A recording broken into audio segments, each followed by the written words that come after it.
Welcome back. Today we're going to get started by taking a look at the light actors and how we can use them within the context of ray tracing and that cinematic aesthetic we've been talking about.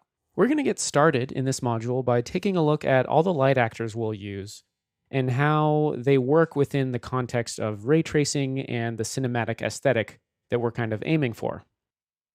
The first thing we'll do is click the Maps folder, Lighting, and let's drag this lighting demo folder into the levels window. So I've just got a few different light actors that we'll go through one by one here.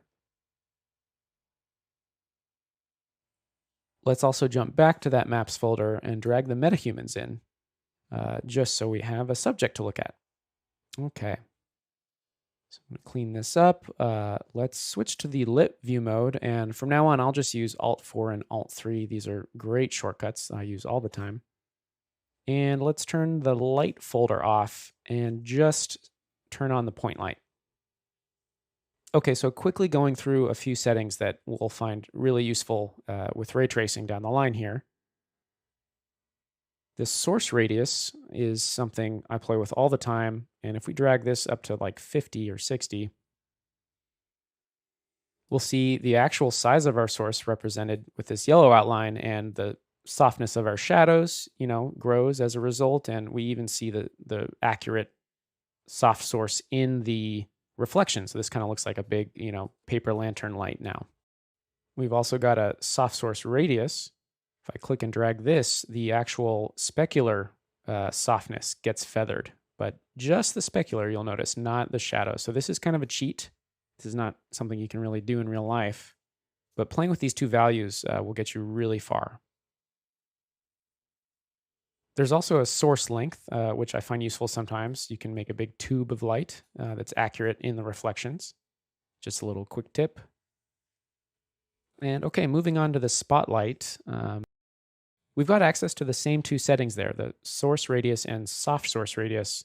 So they'll do the same thing with the reflection as well, if you need to do this within the context of a spotlight that you want to orient around. And here's another tip I use all the time. If I right click and pilot this, we can actually view through the spotlight. So this is something that's extremely valuable to cinematographers and lighting artists, I think. But just make sure you exit out of that before you move around. Moving on to the rect light.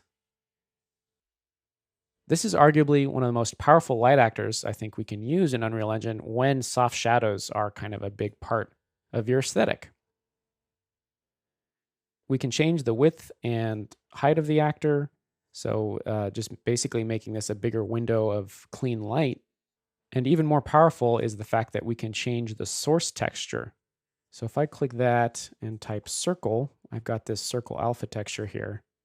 Now we've actually, you can't see it because the actor itself is not something you see in the lit mode, but we can see that the actual reflection and the shadows it casts now are from this source texture. So this is great for when you don't want to see those sharp corners of a rectangular light, or if we need an eye light that is circular, this is working really well. And this also works with textures that aren't grayscale. So if you need kind of colored light that's a little more dynamic than just a clean color or a color temperature even, that's a great way to do that.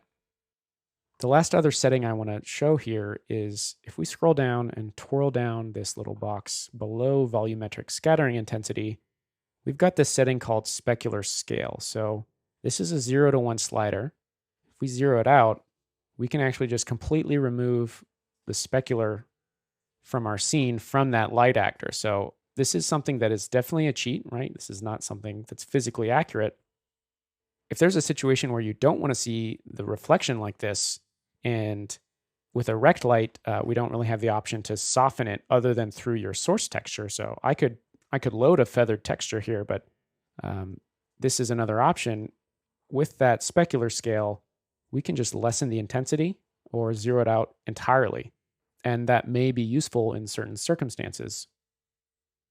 It's important to note that with a mirror ball, it's pretty clear what we're changing. But if we look at this metahuman right here, this is a pretty complex shader, and it kind of needs that specular. So if I bring this back, the difference between 1 and 0 is night and day as far as realism goes. So you do want to be careful with this.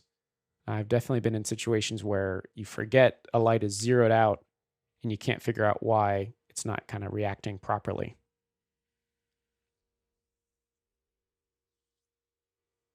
Let's move on to the directional light. So this actor is infinitely distant in nature. So the actual position doesn't matter. It's purely the orientation. So I'm just hitting R and E here to switch between these two. Only the orientation matters because it's infinitely far away. And we've got some of the same settings that we're now used to at this point. Source angle and source soft angle. They do what you would expect. And we can go even further than 5 if we need to, even though the slider stops. But at a certain point, it's not something that is physically possible. Overcast soft lighting can't really be this direct, but it's something you do have the option to toy with, which is nice. Lastly, let's look at the skylight actor. I'll turn this on, but nothing's going to happen because it's currently at its default values here. So when it's set to this captured scene source type, it's actually looking for an atmospheric actor or something else to generate its cube map. But here we're just going to click the specified cube map and tell it which one to load. So if we scroll down, there's a few default options. We'll click gray texture cube. Oops, I'm going to back up real quick. That's not supposed to be on. There we go. But if we click this specified cube map, we'll click this guy. I'm just going to do this one more time.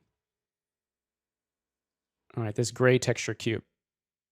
And there we go. So this loads a uniform kind of diffuse lighting that isn't really something that screams cinematic photorealism, but it's still a useful tool to know, as later we'll be using this in conjunction with a directional light. And by default, the ray tracing is off too. So if we search for ray and turn it on, that's where it gets more useful. Now our scene's dark again, but if we just pump up the intensity values to like 20, we'll start to see what's happening here. So now we're getting ray traced ambient light through these windows. It's as if the outside of our window is just pure gray everywhere. So this is what that would look like. So that's kind of what it's doing here. Now, by default, obviously we see a lot of noise and the reflections aren't exactly accurate yet. This is all stuff we can fix with console commands and get everything to kind of a good place down the line. But I just wanted to show the foundation here of how this works.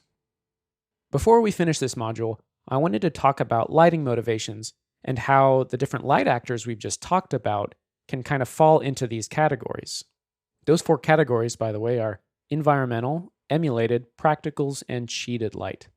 Environmental light, as the name suggests, is natural light that is meant to come from the world outside. So this is primarily sunlight and sky ambience, but it can be a few other things like moonlight.